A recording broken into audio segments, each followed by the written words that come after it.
Assalamualaikum warahmatullahi wabarakatuh. Silakan tekan tombol subscribe dan tekan tombol lonceng untuk mendapatkan notifikasi video terbaru dari kami. Selamat mengikuti. Kalau para raja, para tokoh zaman dulu itu kalau misalnya ada masalah besar misalnya, itu biasanya mereka mengundurkan diri sebentar untuk melakukan tirakat ini. Kalau di Jawa itu ada yang 7 hari, ada yang 40 hari, dan lain sebagainya. Jadi laku tirakat ini untuk menjernihkan diri, menenangkan batin, menyetabilkan jiwa, sehingga bisa mungkin ketemu jalan keluar, semakin jernih membaca persoalan, semakin sadar kita akan rahasia-rahasia yang tidak kelihatan kalau kita terlibat terus-menerus di tengah kancah hidup ramai. Nah, ini gunanya tirakat. Ini namanya gayanya kayak rusa. Aku kalau lari cepat kok, santai saja, biar saja orang-orang capek-capek belajar. Kalau aku sih sebentar saja selesai. Nah, ini gaya kijang. Jadi mengandalkan kecepatannya, merasa dirinya yang sudah terampil, aku cerdas, aku pandai. Yo, yang tidak pinter ya silahkanlah belajar banyak gitu. Kalau aku sudah pinter sih, baca buku sedikit saja sudah langsung nyambung. Nah, ini kesombongan gaya kijang. Namanya Adiguna kalau dalam Padubuwana Sekawan. Jadi semoga dalam diri kita tidak ada gajah, tidak ada ular, tidak ada kijang. Jadi biar kita semangat untuk belajar terus. Nah, jadi karena 3 binatang ini adalah halangannya orang belajar. Kita tidak merasa tidak butuh pelajaran karena kita sudah punya segalanya seperti gajah. Kita tidak merasa sudah tahu, sudah bisa segalanya seperti ular.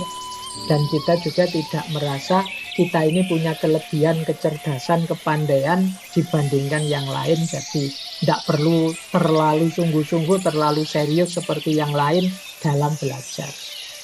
Nah, ini halangannya orang belajar.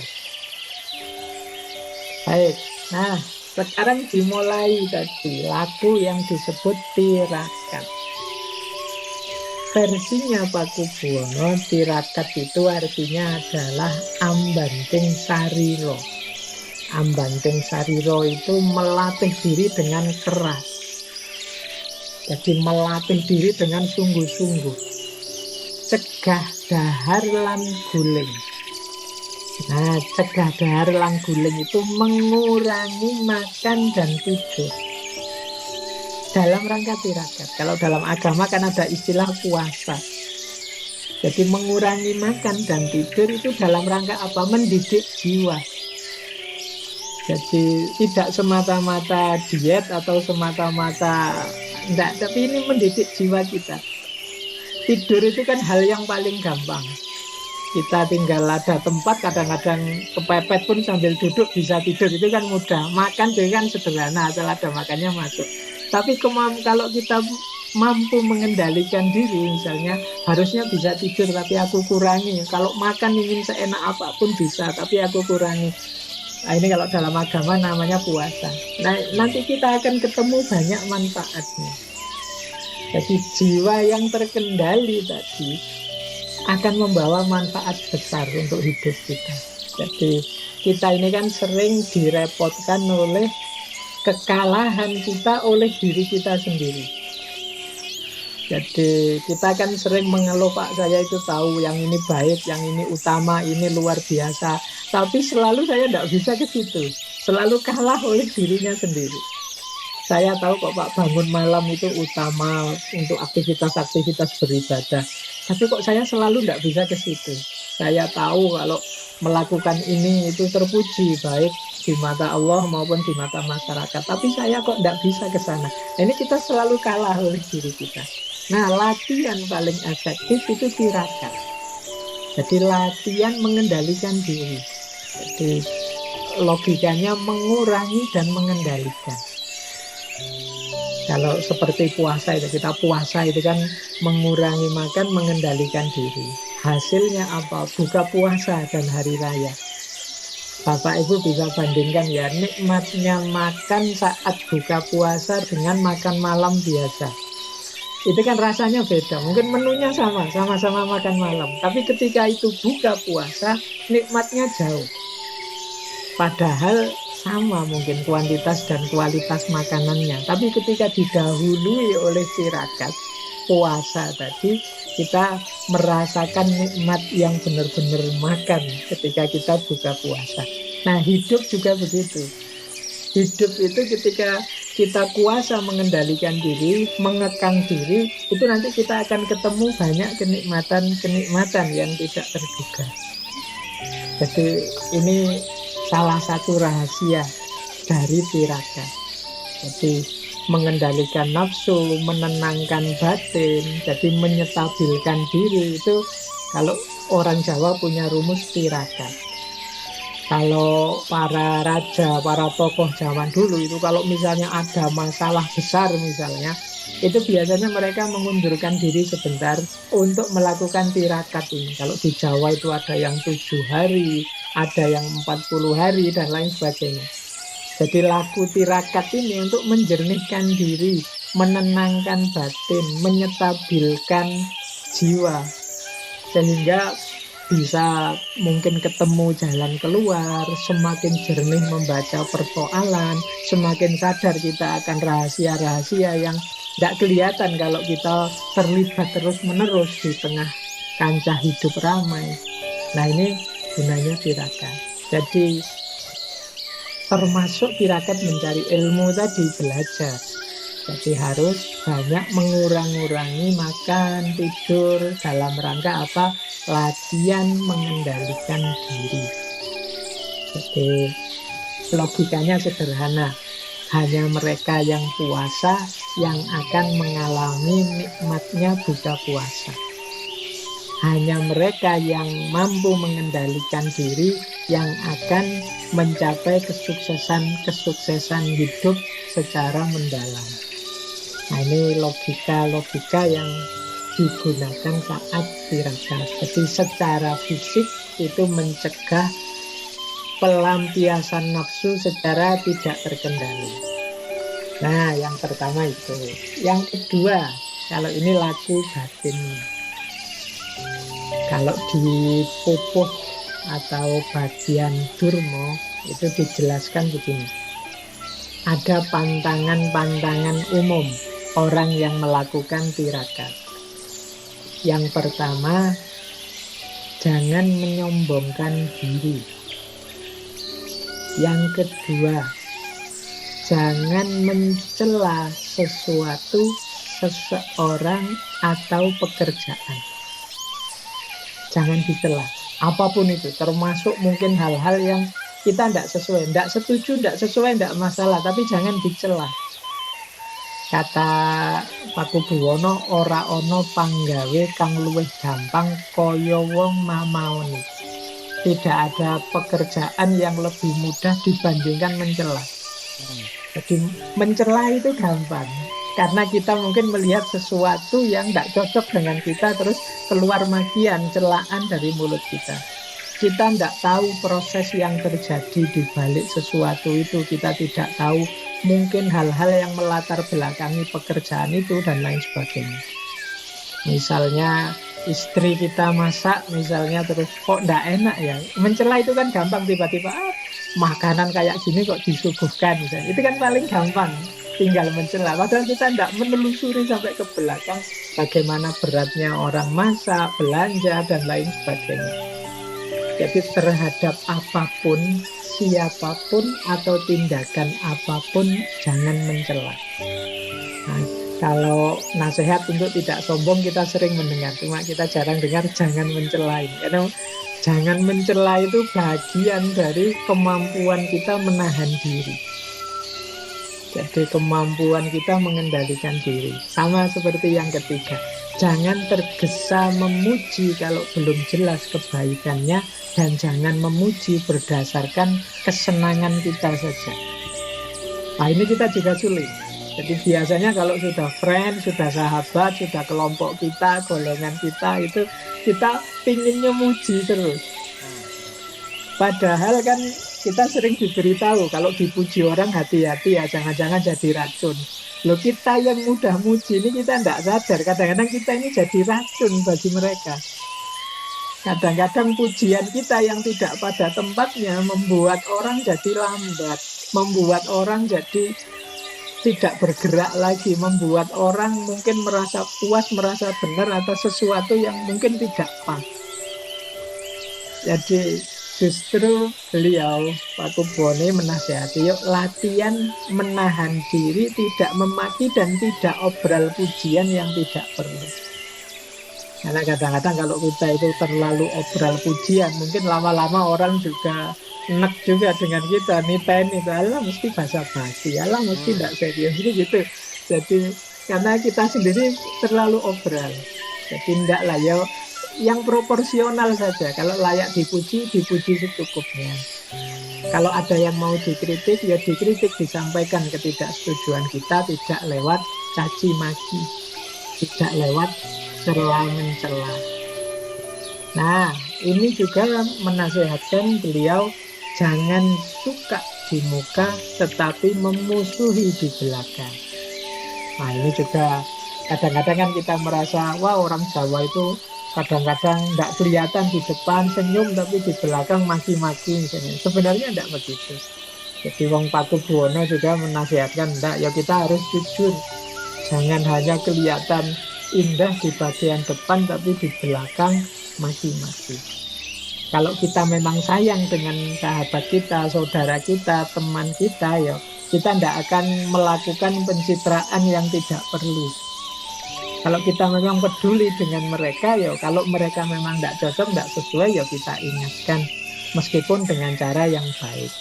Tidak di depan kita senyum setuju, bagus itu Mas Abu, luar biasa itu, padahal nanti di belakang itu kajian kayak gitu saja misalnya. Ini kan menunjukkan kita tidak sayang ini dengan Mas Abu. Kalau ada yang tidak cocok boleh disampaikan, tidak sesuai boleh disampaikan, tidak masalah, untuk perbaikan. Tapi kalau di muka kita memperlihatkan baik-baik, di belakang ngomong jelek apalagi memusuhi, itu menunjukkan kita tidak saling sayang, tidak saling peduli. Nah, ini justru laku bagian dari tirakat, kemampuan kita mengendalikan diri. Jadi mengendalikan diri itu tidak semata menahan ke belakang, tapi menahan keluar juga.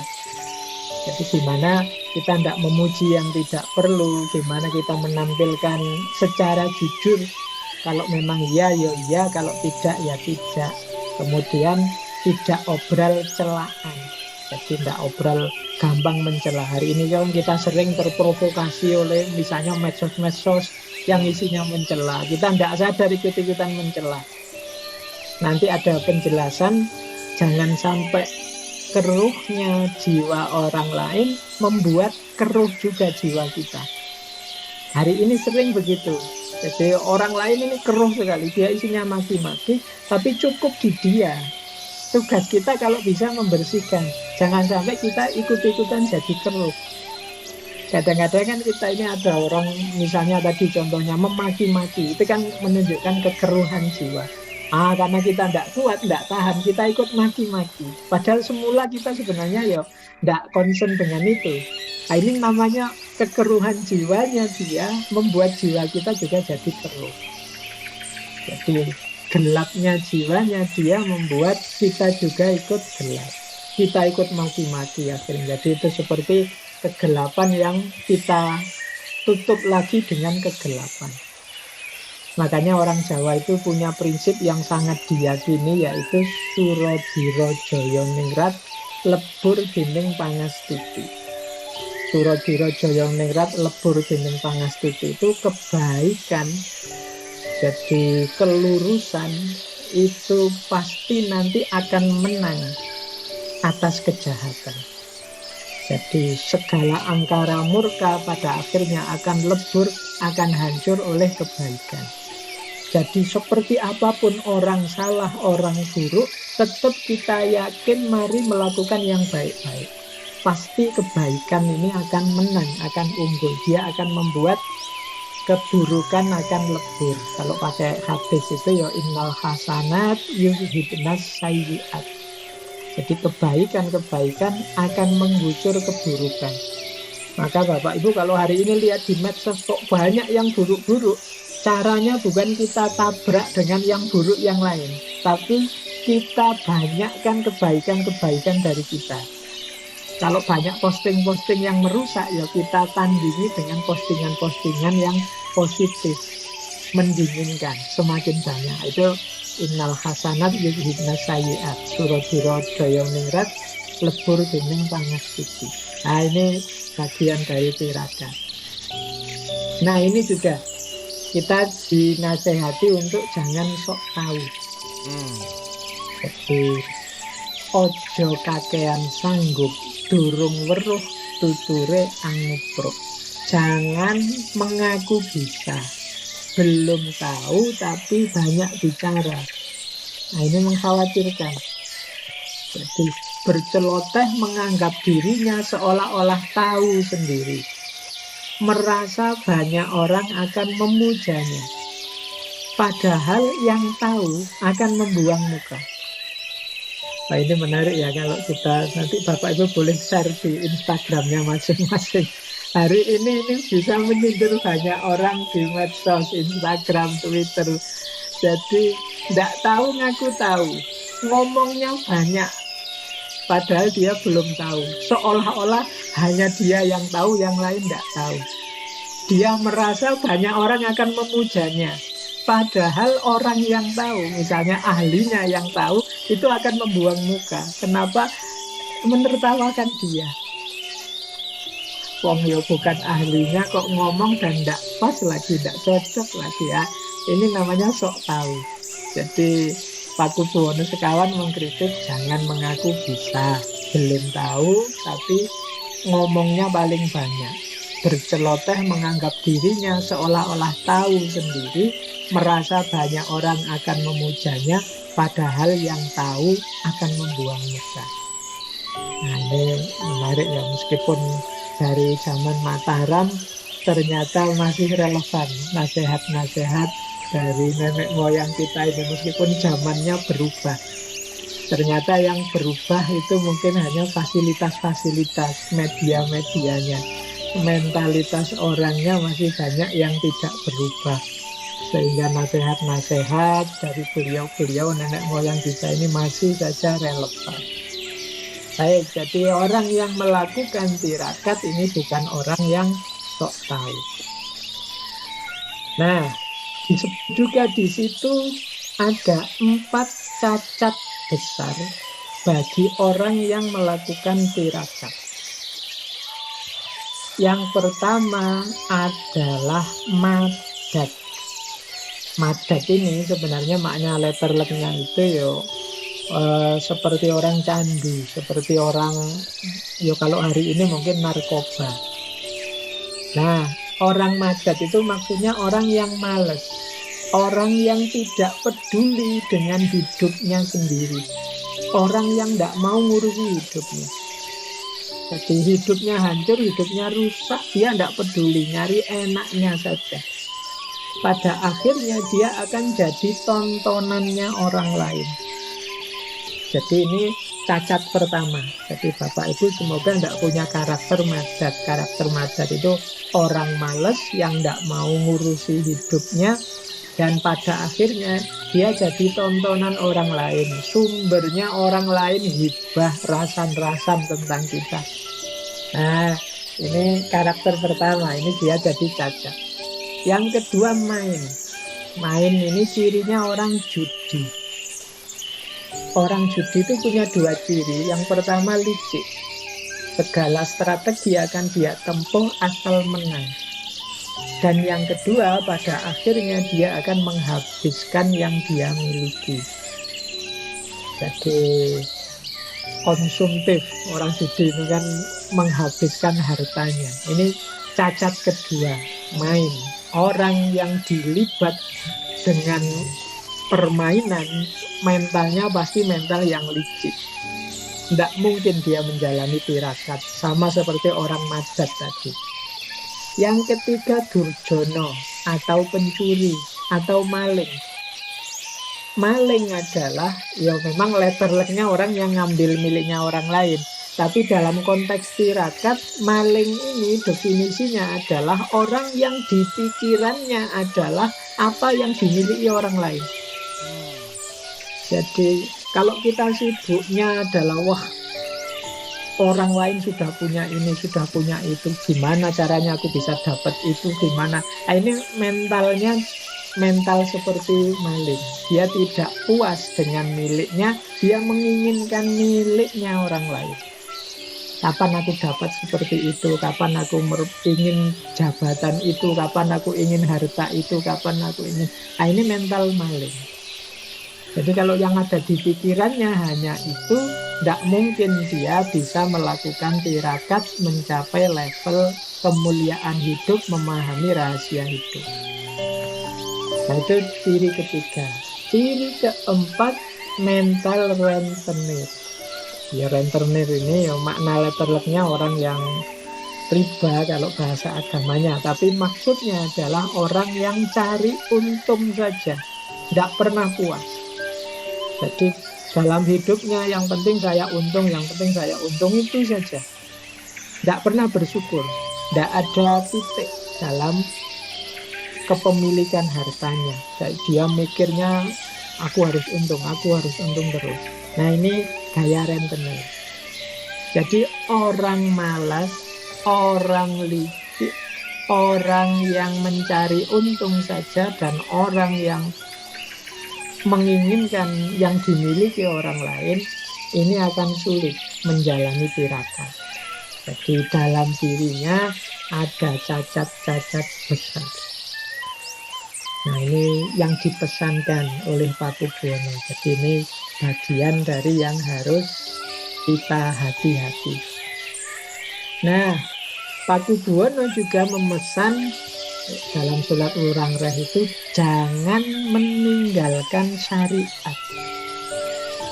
Nah, ini mungkin Bapak Ibu yang mungkin kemarin-kemarin agak salah paham, orang Jawa yang kebatinan itu mesti meninggalkan syariat, tidak mau agama. Enggak. Mungkin ada tertentu, tapi secara umum di pokok-pokok ajaran Jawa itu tidak ada suruhan untuk meninggalkan syariat. Bahkan dia bagian dari laku tirakat. Kata beliau, perintah Tuhan yang memerintah kepada nabinya berada dalam dalil dan hadis tempatnya. Jangan ada yang menyepelekan. Rasakanlah hingga paham. Nah, ini bedanya. Kita selama ini kan hanya membaca dan memahami saja. Tapi kalau beliau, yuk didekati dengan lebih dalam. Rasa dari dalil dan hadis. Sehingga menjadi terang hatimu. Jadi dalil itu, Quran dan hadis itu ya jangan sekedar dibaca, dipahami, diinternalisasi. Ini namanya masuk aspek rasa. Makanya Rasulullah itu ketika ditanya seperti apa sih akhlaknya Nabi itu, terus dijawab oleh Aisyah istri beliau, karena khuluquhu Al-Quran. Jadi Rasulullah itu ya akhlaknya ya Al-Quran itu. Berarti apa?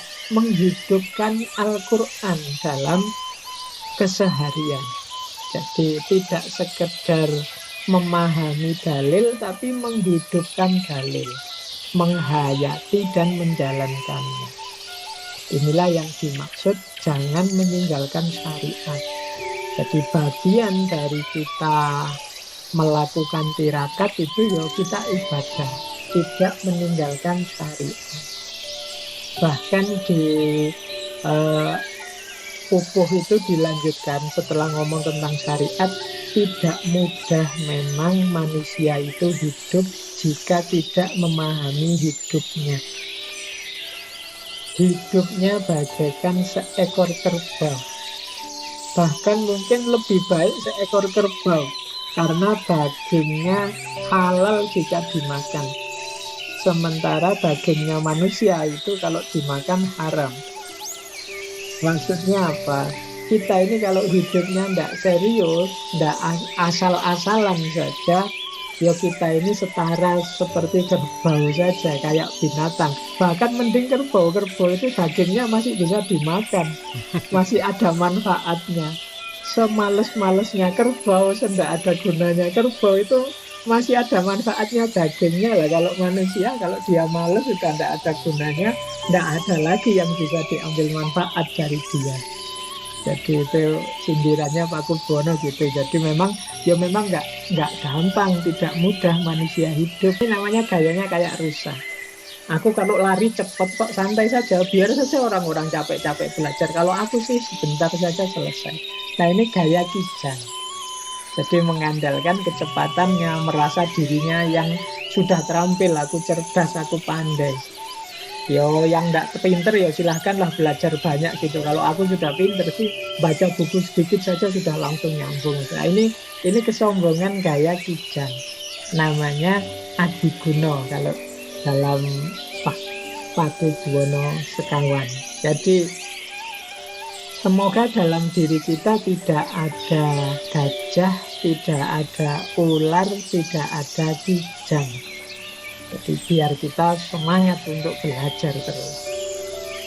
Nah, jadi karena 3 binatang ini adalah halangannya orang belajar. Kita tidak merasa tidak butuh pelajaran karena kita sudah punya segalanya seperti gajah. Kita tidak merasa